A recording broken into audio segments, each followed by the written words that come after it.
Marina Silva sempre foi uma secretária exemplar. Durante 3 anos, trabalhou para o enigmático Dr. Alexandre Monteiro, um empresário bem-sucedido que comandava uma das maiores empresas de tecnologia do país. Ele era reservado, misterioso, raramente aparecia no escritório e, quando o fazia, mantinha-se trancado em sua sala executiva no último andar. Marina cuidava de sua agenda, atendia suas ligações, organizava seus documentos confidenciais e jamais questionava nada. Era profissional demais para isso. Mas tudo mudou naquela terça-feira chuvosa de outubro. Alexandre havia deixado seu notebook aberto na mesa durante uma reunião de emergência que o obrigou a sair às pressas. Marina entrou na sala para deixar alguns relatórios e por um breve momento seus olhos capturaram algo na tela iluminada. Não era uma planilha comum, nem um e-mail corporativo. Era uma página repleta de códigos estranhos, símbolos que ela nunca havia visto, e no centro da tela,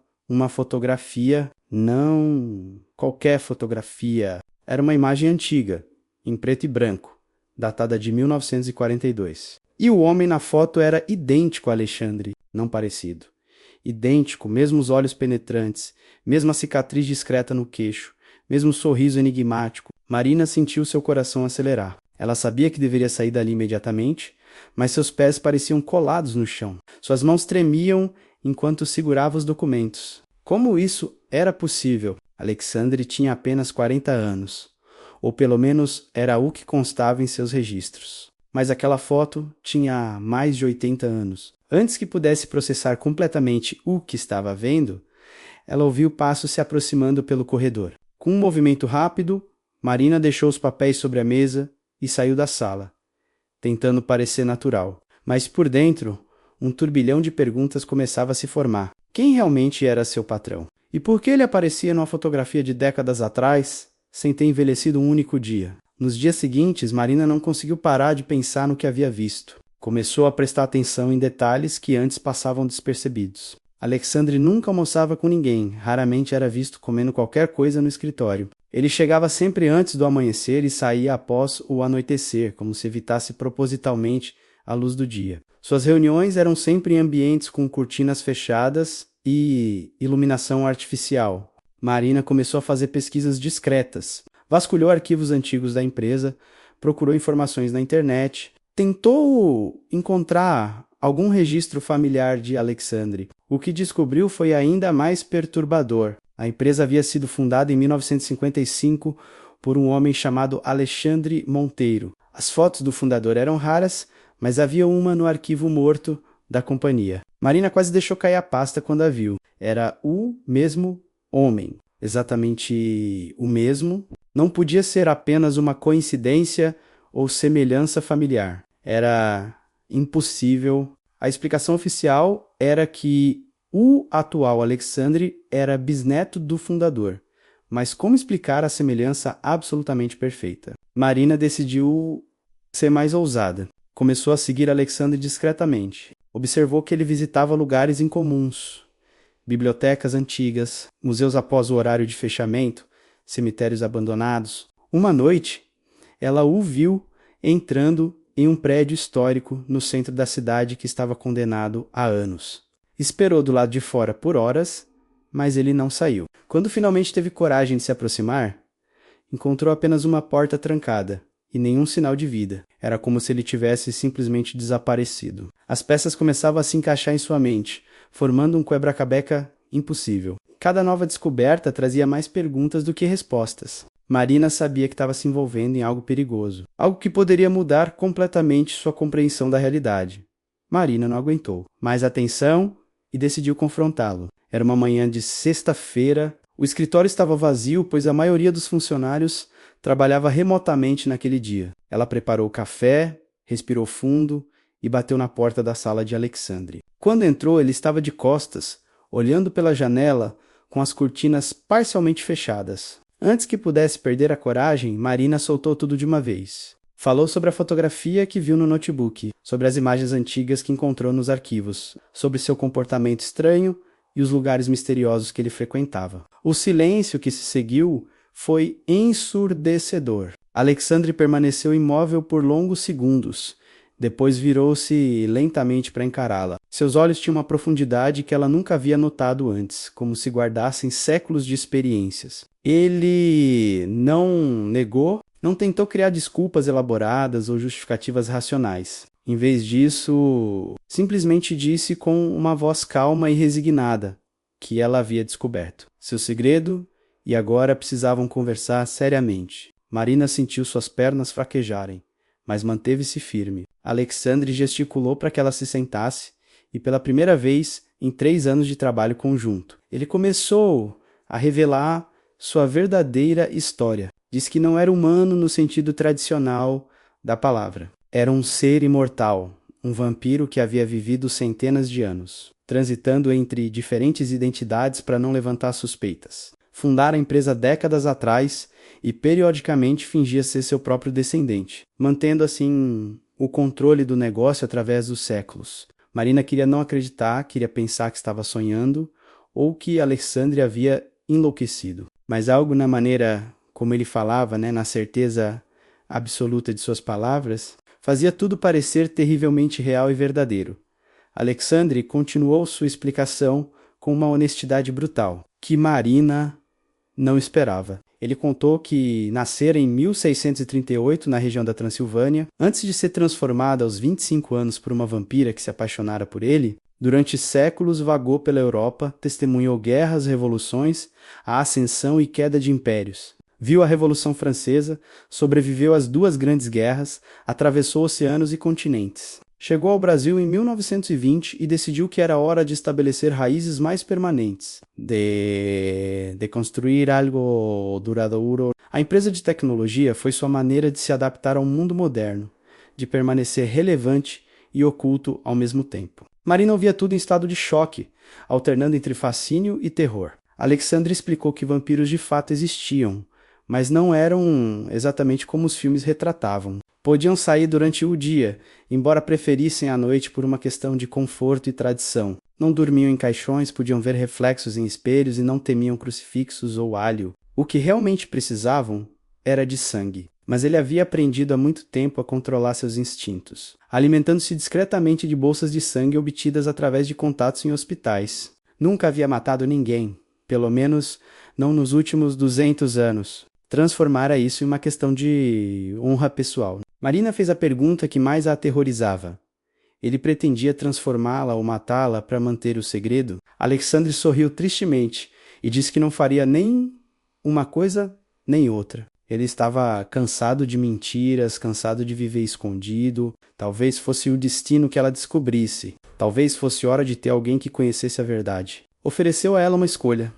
Poderia sair, deixar o emprego, seguir com sua vida e nunca mais olhar para trás. Ou poderia ficar e ajudá-lo a navegar esse mundo complexo que ele habitava.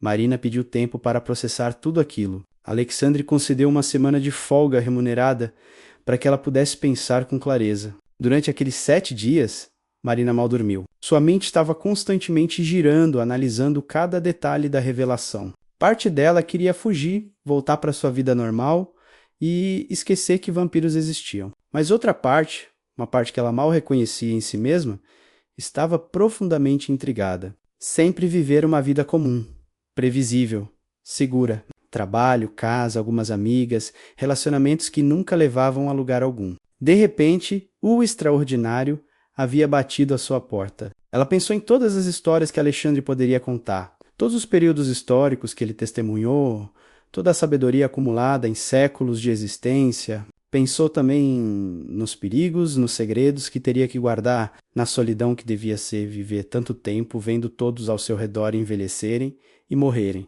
Alexandre havia mencionado que perdeu todos que amou ao longo dos séculos, que a imortalidade era tanto uma bênção quanto uma maldição. Marina conversou com sua irmã, obviamente, sem revelar a verdade real, apenas dizendo que estava considerando uma mudança significativa em sua carreira. A irmã aconselhou que seguisse seu coração, que fizesse o que a faria feliz. Na sexta-feira, Marina retornou ao escritório com sua decisão. Encontrou Alexandre em sua sala, aparentemente menos tenso do que estava na semana anterior. Ela disse que ficaria, mas com condições. Queria saber tudo, não queria meias-verdades ou informações escondidas. Se fosse para estar nesse mundo, seria completamente... Alexandre concordou sem hesitação, e pela primeira vez, desde que se conheceram, apertaram as mãos, não como patrão e funcionária, mas como parceiros em um segredo extraordinário que mudaria para sempre o curso da vida de Marina Silva. Os meses seguintes foram de aprendizado intenso. Alexandre apresentou Marina a um mundo que existia nas sombras da sociedade humana. Ela descobriu que vampiros não eram os únicos seres sobrenaturais que habitavam a Terra. Havia uma comunidade inteira de criaturas, lobisomens que trabalhavam como seguranças noturnos, bruxas que abriam lojas de ervas e cristais, fadas que se escondiam em parques e florestas urbanas, fantasmas presos entre dimensões. Cada grupo tinha suas próprias regras, territórios e hierarquias. Alexandre a levou a um clube subterrâneo no bairro histórico da cidade, um lugar que de dia parecia apenas um antiquário fechado, mas à noite se transformava em ponto de encontro da comunidade sobrenatural. Marina estava nervosa, mas Alexandre a tranquilizou, dizendo que enquanto estivesse sob sua proteção, ninguém a tocaria. Lá dentro, o ambiente era surreal. Pessoas de todas as épocas, com roupas que variavam do século XVIII aos dias atuais, conversavam, bebiam e observavam uns aos outros com interesse variável. Marina foi apresentada a Isabela, uma vampira ruiva que Alexandre conhecia desde os anos 1800,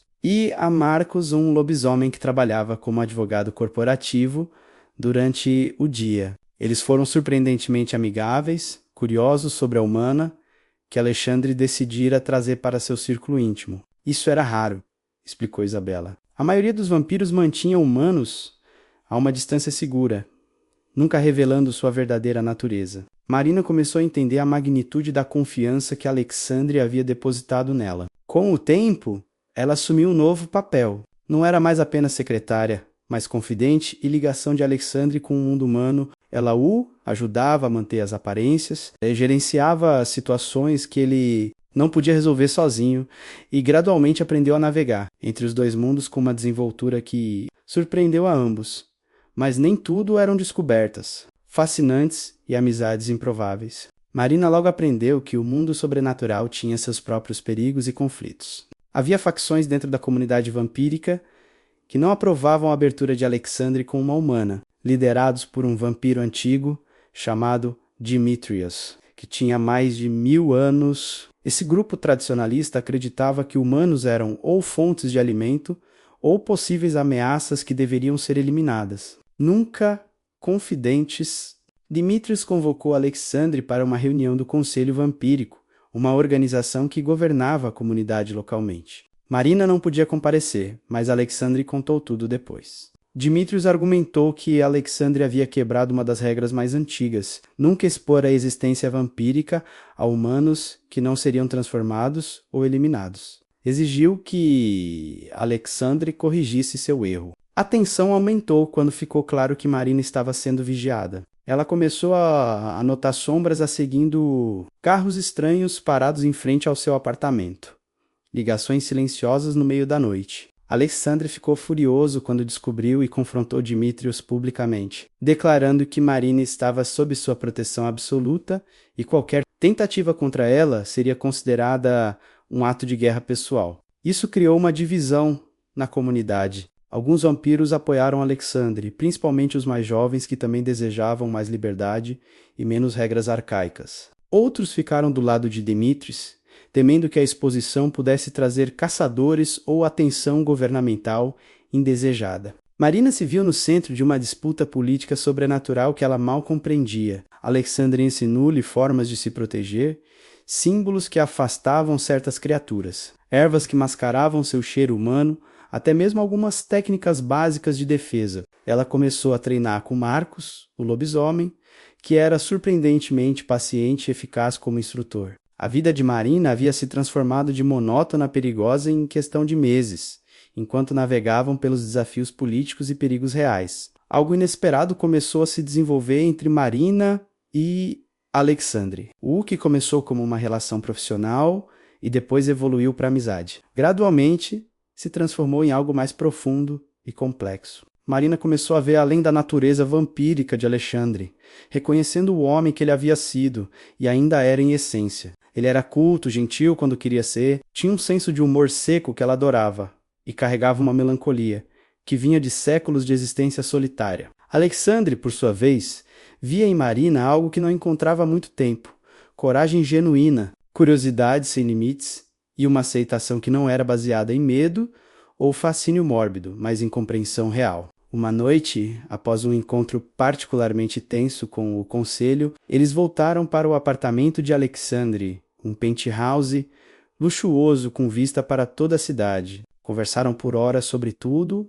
e nada, sobre as vidas que viveram, os arrependimentos que carregavam, os sonhos que ainda alimentavam. Foi Alexandre quem finalmente verbalizou o que ambos sentiam, mas temiam admitir. Disse que em 4 séculos de existência, raramente se permitira sentir algo real por alguém, sabendo que a dor da perda eventual era devastadora. Mas Marina o fazia querer arriscar novamente. Ela respondeu com honestidade igual, admitindo que sabia que qualquer relação entre eles seria complicada, possivelmente trágica, mas que não conseguia negar o que sentia. Beijaram-se pela primeira vez enquanto a cidade dormia lá embaixo. Um momento de humanidade compartilhada que transcendia as diferenças fundamentais entre eles. Nos meses seguintes, construíram uma relação que desafiava todas as convenções. Marina continuou envelhecendo, enquanto Alexandre permanecia eternamente jovem. Mas ambos decidiram que cada momento, juntos, valia qualquer angústia futura. Ela nunca pediu para ser transformada, e ele nunca ofereceu, ambos respeitando uma linha invisível que mantinha algum equilíbrio entre seus mundos. A situação com Dimitrios e os tradicionalistas chegou a um ponto crítico. Quando um grupo de caçadores de vampiros chegou à cidade, eram descendentes de antigas ordens europeias que rastreavam atividades sobrenaturais. Alguém havia vazado informações sobre a comunidade local, e as suspeitas recaíram sobre Marina. Demetrius usou isso como prova de que humanos não podiam ser confiados, exigindo novamente que Alexandre se desfizesse dela ou a transformasse para garantir seu silêncio eterno. Alexandre recusou categoricamente, mas Marina não estava disposta a ser a causa de uma guerra entre imortais. Com a ajuda de Isabelle e Marcos, ela criou um plano ousado, investigou os caçadores, descobriu quem realmente havia vazado as informações e reuniu provas irrefutáveis. Descobriu que o traidor não era ela, mas sim Sebastian, um vampiro jovem e ambicioso que trabalhava secretamente para Dimitrios e que havia contatado os caçadores esperando criar caos, suficiente para derrubar a liderança atual e estabelecer uma nova ordem. Marina apresentou suas descobertas diante do conselho, inteiro em uma reunião extraordinária que Alexandre permitiu que ela participasse. Sua coragem de entrar sozinha em uma sala cheia de vampiros poderosos, de enfrentar Demetrius com evidências meticulosamente documentadas, impressionou até seus maiores opositores. Quando a verdade veio à tona, Sebastian foi banido da comunidade, e Demetrius, envergonhado por seu protegido ter traído todos eles, recuou de sua campanha contra Marina. O conselho votou por uma nova resolução. Humanos conscientes poderiam existir dentro da comunidade desde que fossem vouchers por membros respeitados e passassem por um período de prova. Marina se tornou a primeira humana oficialmente reconhecida em décadas. Sua vitória não foi apenas pessoal, mas representou uma mudança de paradigma para toda a comunidade sobrenatural local, abrindo portas para outros que desejavam viver de forma mais integrada com o mundo humano. 2 anos se passaram desde que Marina descobriu a verdade sobre Alexandre. Sua vida havia mudado de formas que ela nunca poderia ter imaginado. Naquela manhã comum, quando começou a trabalhar como secretária, a empresa continuava próspera, mas agora Marina era oficialmente vice-presidente. Uma posição que refletia seu papel real como parceira de Alexandre em todos os sentidos. Eles haviam se mudado juntos para uma casa nas montanhas, um lugar tranquilo onde podiam ser eles mesmos, sem máscaras ou pretensões. Marina continuou envelhecendo, agora tinha algumas linhas ao redor dos olhos e alguns fios grisalhos começando a aparecer, enquanto Alexandre permanecia exatamente como no dia em que se conheceram. Às vezes isso a incomodava, pensar no futuro inevitável, mas eles haviam decidido viver o presente completamente. A comunidade sobrenatural havia se transformado também. Mais humanos conscientes foram sendo integrados, criando pontes entre os mundos que antes existiam em absoluto isolamento.